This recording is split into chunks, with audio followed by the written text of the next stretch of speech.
और अब खबरें भयंकर युद्ध से जुड़ी। मिडिल ईस्ट में न्यूक्लियर युद्ध का खतरा बढ़ रहा है। अब न्यूक्लियर हथियारों पर ईरान की नई धमकी सामने आई है, तो इजराइल ने भी साफ कर दिया है कि युद्ध विराम नहीं होगा। बंधकों की शर्तों पर इजराइल ने स्टैंड साफ किया है, यानी युद्ध विराम की समय सीमा खत्म होने के बाद इजरायली फोर्स इजराइल पर टूट पड़ेगी। अब मिडिल ईस्ट से यूक्रेन तक 6 मोर्चों पर विश्व विनाशक युद्ध का दायरा बढ़ता जा रहा है। एटम बम पर ईरान वर्सेस पश्चिम।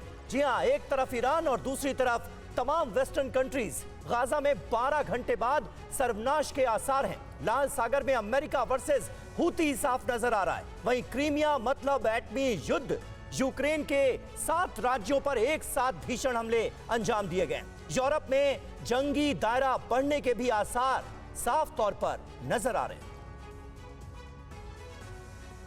और युद्ध के मैदान से इस वक्त की बड़ी खबर आपको बता दें, गाजा युद्ध पर आज की ये सबसे बड़ी खबर है।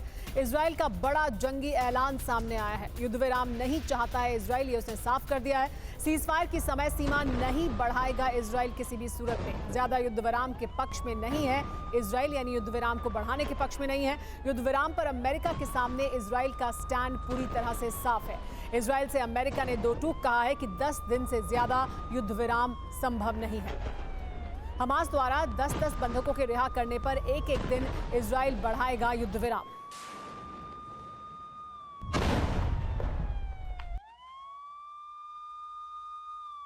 और अगली बड़ी खबर, युद्ध विराम को लेकर बाइडेन और नेतन्याहू के बीच बातचीत हुई है। युद्ध विराम समाप्त होते ही गाजा पर बड़ा हमला करेगा इजराइल।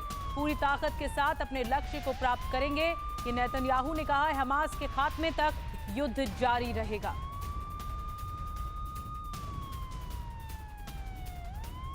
इसके अलावा नेतन्याहू ने कहा है कि हमारे सभी बंधकों को रिहा करे हमास। नेतन्याहू के जंगी ऐलान से अब तनाव और बढ़ गया है।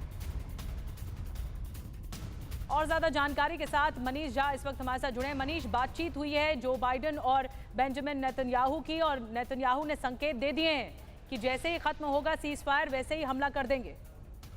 देखिए, आज युद्ध विराम का चौथा और आखिरी दिन है, और ऐसी स्थिति में ये जो सवाल सबके सामने है कि क्या युद्ध विराम और बढ़ाया जाएगा, और अगर बढ़ाया जाता है तो कितने दिन तक बढ़ाया जाएगा। तो इसे लेकर जब इजराइल के प्रधानमंत्री और अमेरिका के राष्ट्रपति के बीच बातचीत हुई तो उसमें इजराइल के प्रधानमंत्री ने साफ तौर पर यह कहा कि इजराइल की सरकार का मानना है कि किसी भी कीमत पर अधिकतम 10 दिन तक ही बढ़ाया जा सकता है, क्योंकि इजराइल को यह लगता है कि उससे ज़्यादा समय तक अगर युद्ध विराम चला तो फिर हमास मजबूत होगा, और इजराइल की जो सेना वहां पर मौजूद है आईडीएफ, वो उतने लंबे समय तक बगैर युद्ध के वहां पर मौजूद नहीं रह पाएगी, और पूरा जो ऑपरेशन है वो फेल हो जाएगा। तो इसलिए उन्होंने कहा कि अधिकतम 10 दिन तक हम युद्ध विराम कर सकते हैं, और जाहिर है कि 4 दिन खत्म हो गए हैं। कल का दिन जब बढ़ाया जाएगा तो फिर जिस तरह की शर्तें हैं कि 10 बंधक छोड़ो और फिर 1 दिन लो, उसके उलट हमास चाहता है कि कम से कम 3 हफ्ते तक इस युद्ध विराम को हर हालत में खींचा जाए। जी बिल्कुल, ऐसे में देखना बहुत महत्वपूर्ण होगा मनीष कि युद्ध विराम आगे बढ़ता है या नहीं। बहुत बहुत शुक्रिया आपका इस ताजा जानकारी और अपडेट के लिए। इस बीच इजराइल ने नहीं किया है युद्ध विराम। इजरायली मंत्री बहुत बड़ा बयान दे रहे हैं युद्ध विराम को लेकर। सिर्फ मानवीय मदद के लिए जंग रोकी गई है, इसे युद्ध विराम नहीं कहना चाहिए, ये कह रहे हैं इजराइल के एक मंत्री।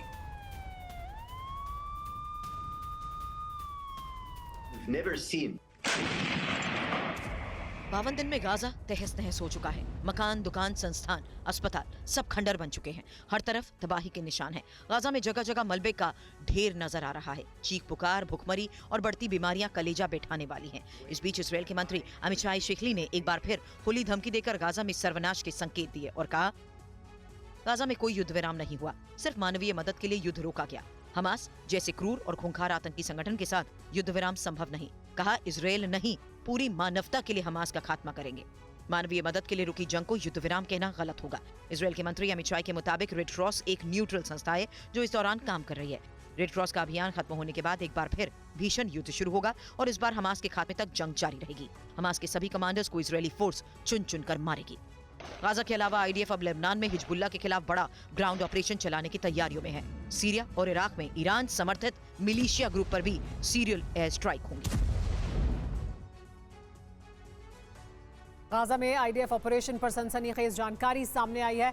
हमास के 5 बड़े चेहरे अब तक हमलों में ढेर हो चुके हैं। गाजा पर बमबारी के दौरान मारे गए 5 कुख्यात कमांडर, युद्ध विराम के बीच सामने आई 5 की तस्वीरें भी। गाजा अटैक के दौरान आईडीएफ को ये बड़ी कामयाबी हाथ लगी। गाजा रात दिन धमाकों से दहल रहा है। इजराइल की बारूदी बौछार से जल रहा है। इजराइल के हवाई हमले से गाजा तबाह हो रहा है। इजराइल की सेना 7 अक्टूबर से गाजा पर विध्वंसक हमले कर रही है। गाजा में हमास के ठिकानों को चुन चुन कर तबाह कर रही है। आईडीएफ इजराइल में आतंक फैलाने वाले निर्देशकों की हत्या करने वालों को खत्म कर रहा है। इजरायली सेना ने हमास के 5 और कमांडर्स को ढेर कर दिया है। आपको बता दें कि वो 5 हमास के कमांडर्स कौन थे जिन्हें आईडीएफ ने गाजा में पिछले दिनों बमबारी के दौरान ढेर कर दिया। अहमद खानदोर उत्तरी गाजा ब्रिगेड का कमांडर था। अमान सियाम हमास रॉकेट्स आर्मी का हेड था। वाइल्ड राजेब उत्तरी गाजा ब्रिगेड का डिप्टी कमांडर था। फरसान हालिफा समारिया हेडक्वार्टर का सीनियर ऑपरेटिव था। रॉफेट सलमान उत्तरी गाजा में कॉम्बैट असिस्टेंट यूनिट का कमांडर था। हमास के ये सभी कमांडर्स को इजरायली सेना ने गाजा में भीषण बमबारी करके मौत के घाट उतार दिया। इससे पहले भी आईडीएफ ने हमास के कई बड़े कमांडर्स को ढेर किया था। इजरायली सेना हमास के सुरंगों का मुंह बंद करने के लिए लगातार बम बरसा रही है। हमास के ठिकानों को निस्ते नाबूद कर रही है।